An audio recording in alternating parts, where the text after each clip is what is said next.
नमस्कार दोस्तों, मैं दीपक शुक्ला आपका स्वागत करता हूं आपके अपने YouTube चैनल पीएम किसान इन्फो पर।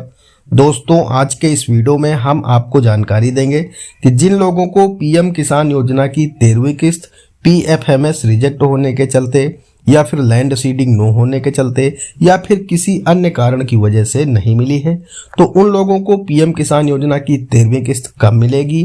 क्योंकि बहुत सारे लोगों ने 27 फरवरी से लेकर अब तक अपनी उस समस्या का निदान कर लिया है या फिर करवा लिया है। अगर उनका PFMS रिजेक्ट था तो फिर उन्होंने यानी उनका बैंक अकाउंट NPCI से लिंक नहीं था तो उन लोगों ने अपने बैंक अकाउंट को NPCI से लिंक करवा लिया है, या तो उन्होंने उसी अपने बैंक अकाउंट को NPCI से लिंक करवा रखा है या फिर उन्होंने अपना एक नया अकाउंट ओपन करके अपने बैंक अकाउंट को NPCI से लिंक करा लिया है। तो उनका जहां पर लिखा था farmer record has been rejected by PFMS bank, तो वहां पर लिख चुका है farmer record has been accepted by PFMS bank. लेकिन बहुत सारे ऐसे भी किसान हैं जिनका PFMS रिस्पांस न करने के कारण अभी तक वहां पर रिजेक्टेड ही लिखा हुआ है, लेकिन उन्होंने पोर्टल पर जाकर के चेक किया तो वहां पर उनका PFMS एक्सेप्ट हो चुका है, उनका बैंक अकाउंट NPCI के साथ लिंक हो चुका है। तो ऐसे लोगों को मैं बताना चाहता हूं कि वो लोग बिल्कुल भी परेशान न हो जिन्होंने अपने बैंक अकाउंट को NPCI से लिंक करवा लिया है और उन्होंने UIDAI की साइट पर जाकर के चेक कर लिया है, उनका बैंक अकाउंट NPCI के साथ लिंक दिखाने लगा है।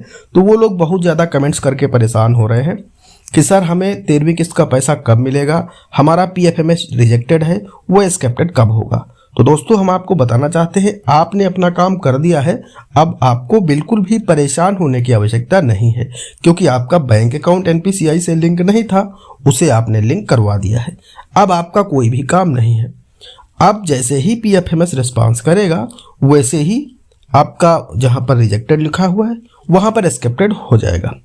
वहीं अब बात कर लेते हैं जिनकी लैंड सीडिंग नो थी, जिसकी वजह से उनको 13वीं किस्त नहीं मिली है, तो उन लोगों की लैंड सीडिंग यस कैसे होगी और उन लोगों को पैसा कब मिलेगा। तो दोस्तों, इस पर मैं कई वीडियो अपने इस चैनल और अपने दूसरे channel A to Z banking information पर पहले ही बना चुका हूं कि आप अपनी लैंड सीडिंग को कैसे यस करेंगे। मैंने ऑनलाइन और ऑफलाइन दोनों तरीके बता रखे हैं। इस चैनल पर भी वीडियो है और उस चैनल पर भी वीडियो मिल जाएंगे। आप घर बैठे भी अपनी लैंड सीडिंग को यस करा सकते हैं। वहीं ऑफलाइन तरीका, आपको अपने ब्लॉक जाना होगा, वहां से अपनी लैंड सीडिंग को यस करा सकते हैं।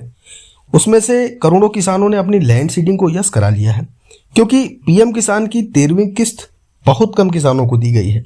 12 करोड़ किसानों में से सिर्फ 8 करोड़ किसानों को किस्त दी गई है, यानी 4 करोड़ किसान इस किस्त से वंचित थे, जिसमें से आधे किसान PFMS रिजेक्ट होने की वजह से और आधे किसान लैंड सीडिंग नो होने की वजह से। यानी इन 4 करोड़ में लगभग 2-2 करोड़ किसान इन दो समस्याओं की वजह से इस किस्त से वंचित रहे हैं।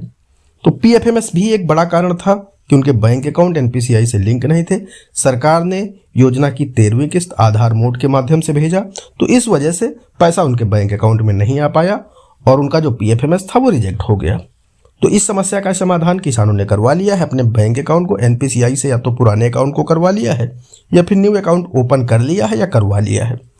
लैंड सीडिंग की समस्या ये थी कि पहले तो लेखपाल के पास डॉक्यूमेंट जमा हो रहे थे, लेकिन कुछ ही समय बाद सरकार ने लेखपाल से काम ले करके उन्होंने ब्लॉक में जो राजकीय कृषि बीज भंडार होता है, जो विकास खंड होता है, वहाँ पर जो उसके प्रभारी हैं उन्हें पीएम किसान योजना का नोडल अधिकारी बनाया गया है।